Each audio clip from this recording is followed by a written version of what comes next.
Hi, I'm Kim Castor with Kimcast Art. Tonight we're going to venture into the Netflix's new Bob Ross documentary. His fans everywhere in a big uproar, I can tell you that much. I did watch the Netflix special, and it was quite interesting. But before we start, I want to point out to everybody that there's always two sides to every story. I'm not vying for either side on this. I'm trying to just present the facts as I've seen them, as I've read them, as the comments have indicated from both sides. I'm presenting that to you to let you make your own determination. So, the filmmakers, they spoke with Bob Ross's son, Steve Ross, as well as Bob Ross's good friend and fellow artist, Dana Jester, both whom had a lot to say about Ross' partnership with Annette and Walt Kowalski.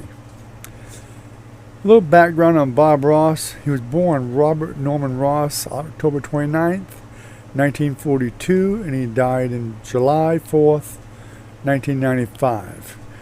He is listed as an American painter, art instructor, and television host. He was the creator of The Joy of Painting, which was on PBS in the United States, Canada, Latin America, and Europe. He was everywhere, and probably will be for some time. There's a lot of people showing it still from different stations. So following the death of Bob Ross, the Kowalskis became the sole shareholders of Bob Ross Incorporated. Ross's relationship with the couple had reportedly became violent, whatever, in the months before his passing, leading Bob Ross to write them completely out of his will. I'm not sure why he'd be in their will anyway, but why they would be in his will anyway, but that's another thing. They filed a lawsuit against Steve and Ross's half-brother, Jimmy Cox, who were the executors of Ross's estate, arguing that Ross had been a work-for-hire artist throughout his life. The Kowalskis won their case. So a little bit of a background on that partnership agreement. The agreement was probably a poorly arranged thing from what I can tell. It was a husband and wife on both sides. Walt and Annette Kowalski and Bob Ross and Jane Ross, his wife. And of course, I don't think, for some reason, there must have been an enormous amount of trust involved in this partnership, because at least the lawyers, I would have thought, would have thought of the eventuality that someone could get into an accident, somebody could die, which is what happened, and then the other ones would vote them out. This is, I think, was really bad planning on both sides. That's just my opinion, because a lot of this could have been avoided if there was some kind of backup plan, so to speak. If something happened and something else would kick in place, a plan B, so to speak. But that was not the case. So anyway, eventually the daughter, Joan Kowalski, took over Bob Ross Incorporated more than a decade ago, and at one point negotiated a deal between Steve and Jimmy for the rights, Ross's name and likeness. The men agreed to the deal, which guaranteed Steve could resume public painting under his own name without fear or threat of a lawsuit from Bob Ross Incorporated. All this information shared in the new Netflix documentary has had Ross fans fuming. Steve, by the way, is painting in public now, and along with Dana, I believe, Bob Ross's best friend. Bob Ross, by the way, was born in Daytona Beach, Florida. He had quite a military career. A lot of people probably weren't aware of that. Some probably were. He was in the Air Force, 1961. 18 years old, he enlisted and was put into service as a medical records technician. He rose to the rank of Master Sergeant, E8, and served as the first sergeant of the clinic at Eielson Air Force Base in Alaska, which we pretty much can figure that out with all the paintings from Alaska. All those mountain paintings, the white snowy mountains, and all those, I mean, there's lots of them. And that's where those came from. Ross also was working as a part-time bartender when he discovered the TV show called Magic of Oil Painting, hosted by the German painter Bill Alexander. He used a painting style called alla prima, Italian for first attempt, widely known as wet on wet. That allowed him to create a painting within 30 minutes. Bob Ross studied and mastered the technique, began painting, and then successfully selling Alaskan landscapes that he would paint on novelty gold mining pans. Eventually, Ross's income surpassed his military salary, which I kind of looked it up and kind of figured out it was somewhere around a little over $1,400 a month back then.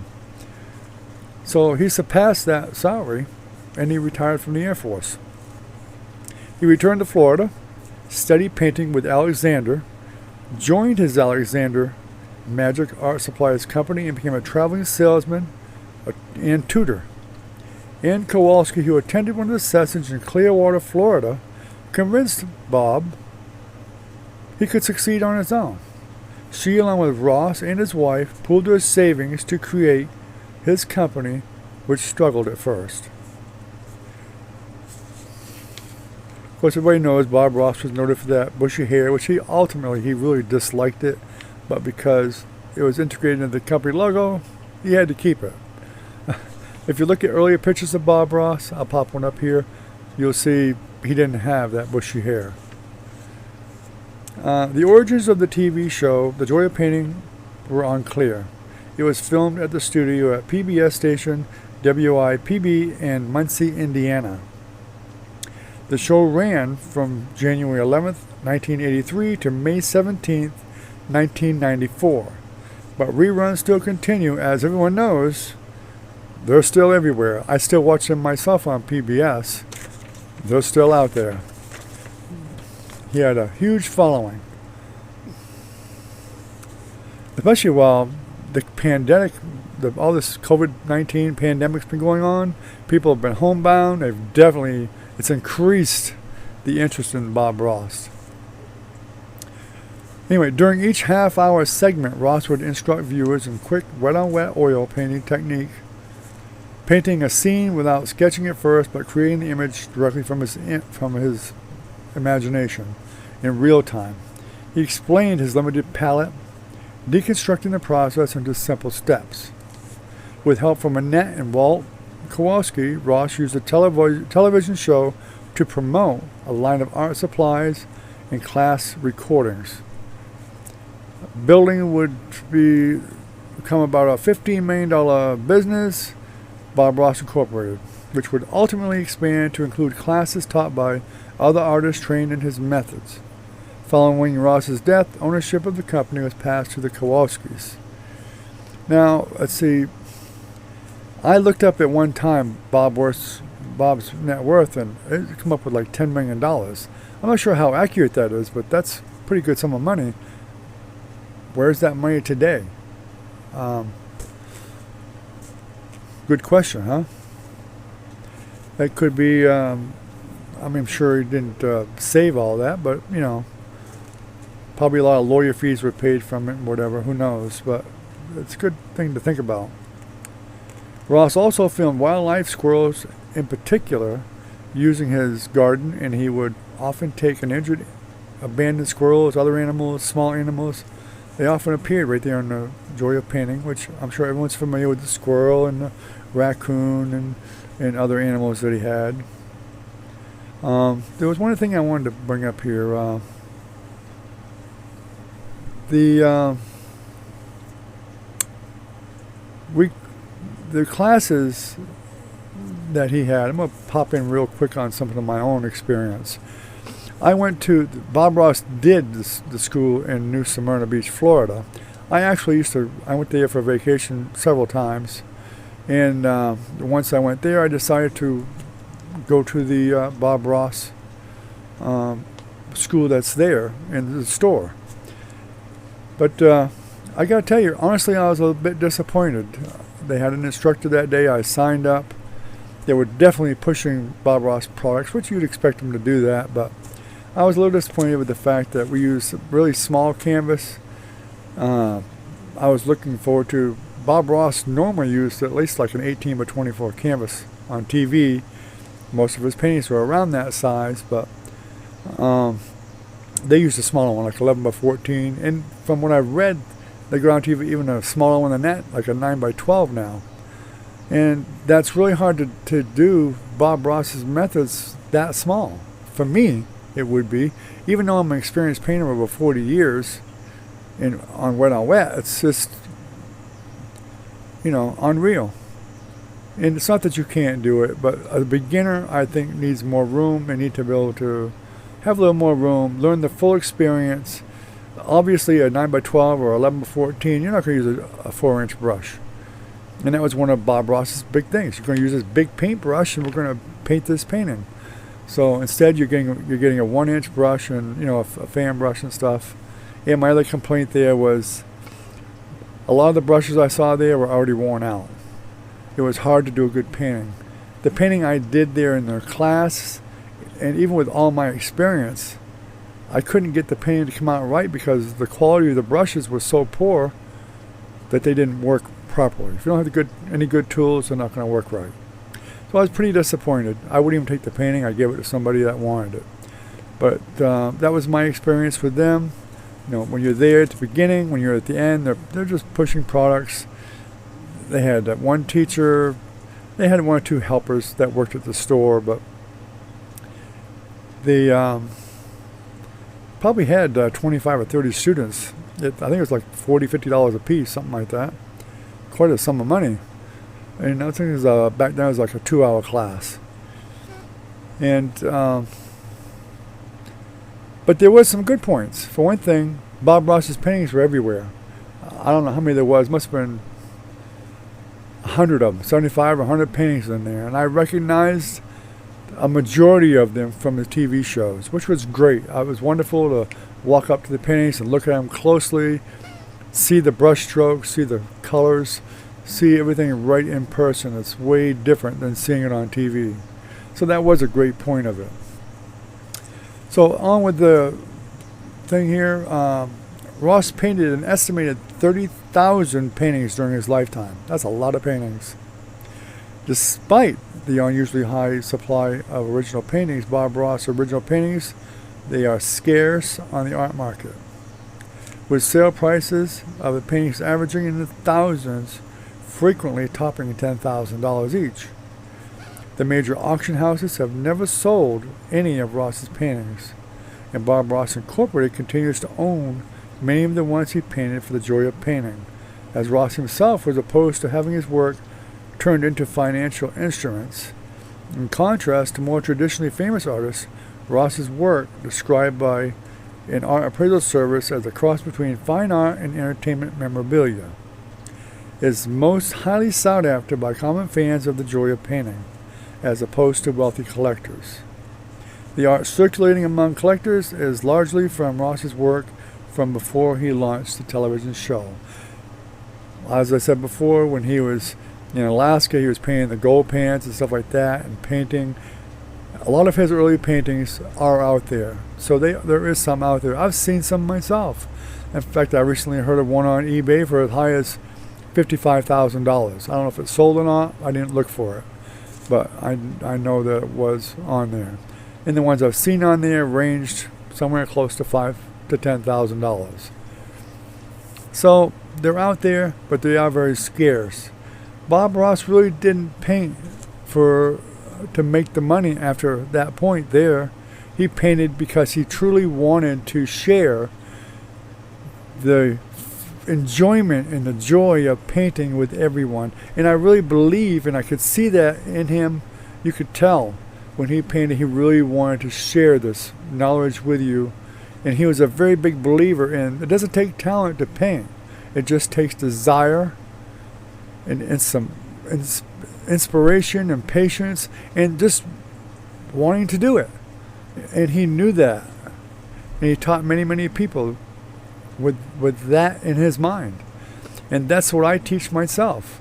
I do not believe you have to have talent or you have to draw a straight line to paint. You don't. I've proven it myself. I've taught people in nursing homes, special needs people, and a lot of other people over the many years I've painted. It doesn't require you to be born with a lot of talent. It's something you can learn. It's no different than learning any other job or any other trade or anything you want to learn, any other hobby. You can do it.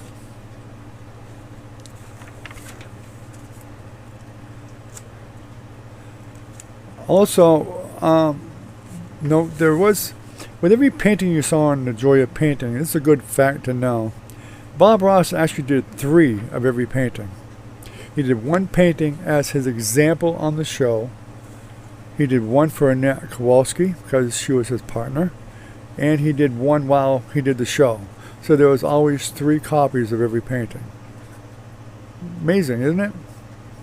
I'm not sure I'd like to do that, doing 3 copies of each. In the past, I've actually done 2 of each when I've done painting classes myself, but that was about it.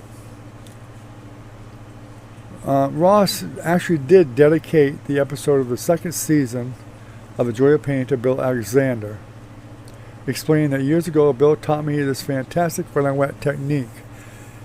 Some of you may know there was a bit of a issue with Bill Alexander and Bob Ross because Bob Ross trained under Bill. Bill felt like he was being robbed of his technique. But of course the Ella Prima has been around for many, many, many years, even before Bill Alexander. But the wet on wet, I believe, was used by a lot of people. They just developed it into a better marketable thing that you could do a quicker painting with. That's my view of it. I think they're both excellent artists. I like them both. And in fact, if you went to New Smyrna like I did, there's actually a very large painting on the wall. I believe it was probably a 24 by 36 or somewhere around that area that was actually painted by both artists together. And Bill Alexander and Bob Ross both signed that painting. Now there's a painting that's probably worth some money right there because they're both gone. Bob Ross's personal life, he was married 3 times, had 2 children, a child he fathered from a relationship he had as a teenager, and a son, Robert Stephen Ross. His first wife, Vivian Ridge. Steve, also a talented painter, occasionally appeared on The Joy of Painting and became a Ross certified instructor. Steve appeared on a camera in the last episode of season 1, in which he read a series of general how-to questions sent in by viewers during the season, and Bob answered them one at a time, technique by technique, until he completed an entire painting. Ross and Ridge's marriage ended in divorce in 1977, allegedly due to Ross's infidelity. Ross and his second wife Jane had no children together, and in 1992 Jane died of cancer. In 1995, 2 months before his death, Ross married a 3rd time to a Linda Brown. Now, the infidelity, according to Steve, I mean, that actually was really denied very strenuously by Ross's best friend and Steve and everyone else. It's too bad that little blemish is in there. I'm not sure it's even relevant to this particular documentary we're doing right now, or this report. Ross was a very secretive person about his life and a great preference for privacy. Some of only a few interviews with his close-knit circle of friends and family can be found in the 2011 PBS documentary Bob Ross, The Happy Painter. Other conversations were destroyed as part of a legal settlement between Ross family and Bob Ross Incorporated. Bob Ross Inc. is protective of all intellectual property and his privacy to this day. I discussed New Smyrna already. They're located at 757 East 3rd Avenue, New Smyrna Beach, Florida. I did go online, actually yesterday, and this is what I found. Of course, the hours are actually Tuesday through Saturday, 10 a.m. to 5 p.m. They released a statement online stating, due to escalating security concerns in the wake of the Netflix films about Bob Ross Company, we are closing Bob's workshop and canceling classes until further notice. We hope to resume our schedule as soon as possible and will contact those individuals presently enrolled in our Paint Like Bob classes when the canceled classes are rescheduled. Thank you for your patience, and is wishing you happy painting. So they've even closed the store down there. They don't have classes or anything else because of this outrage from the public. And finally, we come to the public statement from Bob Ross Incorporated. I'm going to read it word for word. Posted August 25th, 2021. Bob Ross Incorporated takes strong issue with the inaccurate and heavily slanted portrayal of our company in the Netflix film Bob Ross, Happy Accidents, Betrayal, and Greed. Since the founding of Bob Ross Incorporated, 1984, all of its equal partners, Bob and Jane Ross and Walt and Annette Kowalskis, shared the same goal to promote and support the value of painting around the world. This was the company's mission from its inception through the latter days of Bob Ross's life. It remains the company's driving purpose after Bob's untimely death over 25 years ago. If not for the efforts of the remaining founders and their dedication to this mission, Bob's artistic and cultural relevance and his expressed desire to become the world's most beloved painting teacher and friend would have been lost decades ago with his passing. Bob's presence, inspiring positive outlook on everyday things, and his celebrated ability to provide serenity to audiences of all ages, together as accurately captured in the film, create the phenomenon we see today and are part of a business platform designed to nurture and amplify his gifts and turn them into the world's treasure. All of the products and merchandise seen today are just another way to share Bob's message and positivity with people around the world. Bob Ross Inc. hope is that items bearing Bob's likeness and message prompt smiles as they remind people of the love of painting Bob shared with all. Bob was especially eager to explore ways to impart his sweet persona and the joy he found in the making art with even non-painters too, especially children, through collectibles, toys, and knickknacks. And he was the driving creative force within the company until his passing.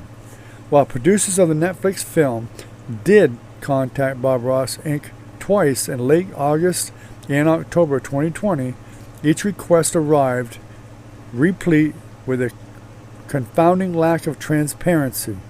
At no time did they pose specific questions to Bob Ross Inc. or ask any form of rebuttal to specific assertions they had decided to include in the film, nor was it stated that they had a distribution deal with Netflix. Had the filmmakers communicated with openness in their correspondence, Bob Ross Inc. would have provided valuable information and context in an attempt to achieve a more balanced and informed film. However, as the director and producers carried on with the production without the perspective of Bob Ross Inc., the final narrative lacks considerable nuance and accuracy, which carries a clear bias in favor of those who were interviewed. After seeing media reports about the film's summer release, Bob Ross Inc. attempted to reach out to the filmmakers in May 2021 to offer comment. They did not return calls or emails and finally responded through their attorney. We provided a comprehensive statement and the filmmakers chose not to use it. Specifically in the film, Steve Ross says, "I have been wanting to get this story out for years," a statement that shapes the overall direction of the film, creating the idea that he was previously prevented from doing so. Bob Ross Inc. never pursued or threatened legal action against Steve Ross, and in fact, no one at Bob Ross Inc.